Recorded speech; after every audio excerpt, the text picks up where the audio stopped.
Well, if I was a bird watcher still, this would be a great place to pop into regularly. The only drawback is it's far too far from where you can park your car. It's a slog to get here, but what a place this would be. And at the moment, it's just ideal for wading birds to drop in. There could be all sorts turn up here. And talking of all sorts, something has turned up here, of the lepidopterous kind.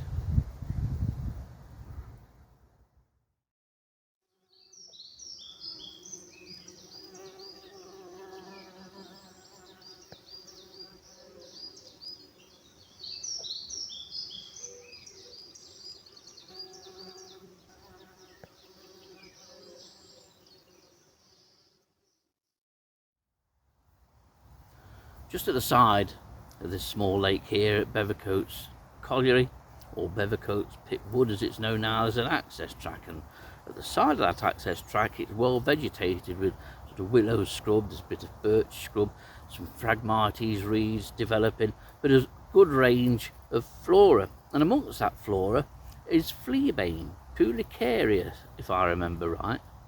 Pulicaria is the food plant for a species of Coleophora.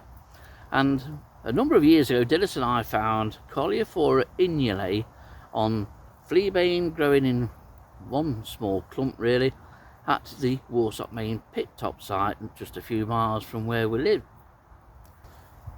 On finding it, it wasn't the species that I initially thought it was, and at first I ruled out inulae on the basis that it was confined to just a handful of sites in the very south of the UK. What was it doing in Nottinghamshire if it was indeed inulae? And it was. On hearing my discovery of inulae in Nottinghamshire, I seem to think that Martin Gray went out and promptly found it quite quickly in Lincolnshire.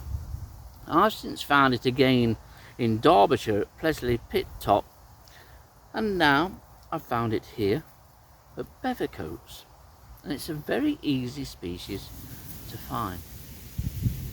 And here's that larval case of Coleophora inulae. I was very pleased and very surprised actually to find it, because it's a species that Dillis and I looked for at other sites after finding it many years ago at Warsop Main, but never found. And I've looked for it in the last few years casually too, and still not turned it up. And then today it was just another casual glance at a large patch of fleabane. There it was. The familiar sort of dark brown patches on the leaves are a big giveaway to this species. It's a very easy Coleophora to find while the leaves of fleabane are still green. Much more difficult to try and find this case over winter, and personally I wouldn't bother. It's far easier now while those leaves are still green, and the brown patches are very conspicuous. There'll be a number of leaves in one area. The stem will probably be 2 or 3 leaves that will be more or less brown, with the patches where the larva has fed.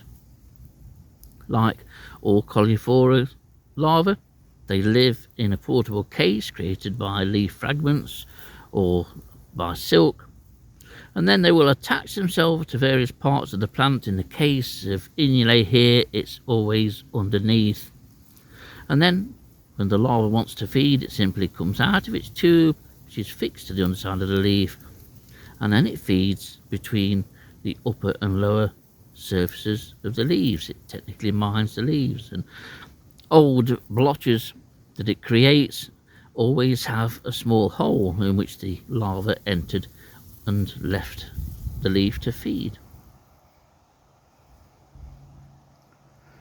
And there's your typical feeding signs: numerous dark brown blotches on several leaves.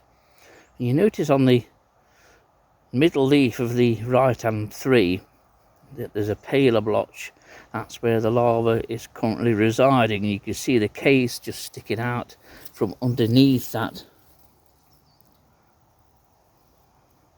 And there's the case.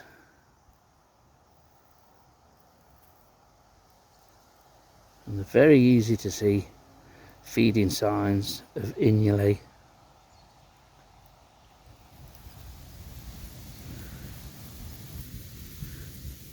But it just goes to show you how you can't always rely on books.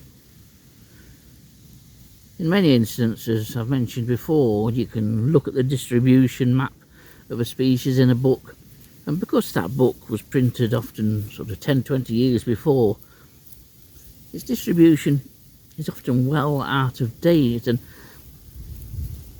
you can't always rely on it. It can be a rough guide. For many things, it's difficult to rule them out in your own county, even if the distribution shows that a species is well south of your location. It's just amazing sometimes how things can be well away from their known range.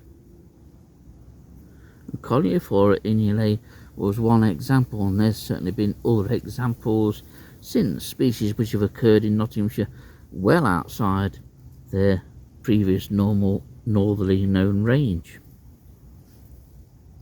And the caterpillars of Coleophora inulae this time of year, they are active, though they will become less active over the next few weeks, and the moths will emerge sometime next spring. It's a very attractive moth for a Coleophora, generally light brown but with lots of white streaks across it, typical though of a number of Coleophora, and it's far easier to identify when found in the larval state like it is here. No need to catch the moth and then cut it up and check its genitalia. See, simple, just to find the case, identify the case, and the record is there. Well, this larva is slightly active now, there's a bit of movement there.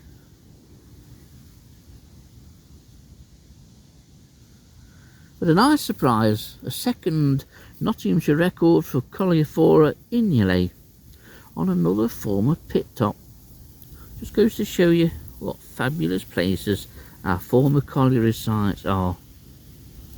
Far better now when they were chucking out lumps of coal, at least from a natural history point of view.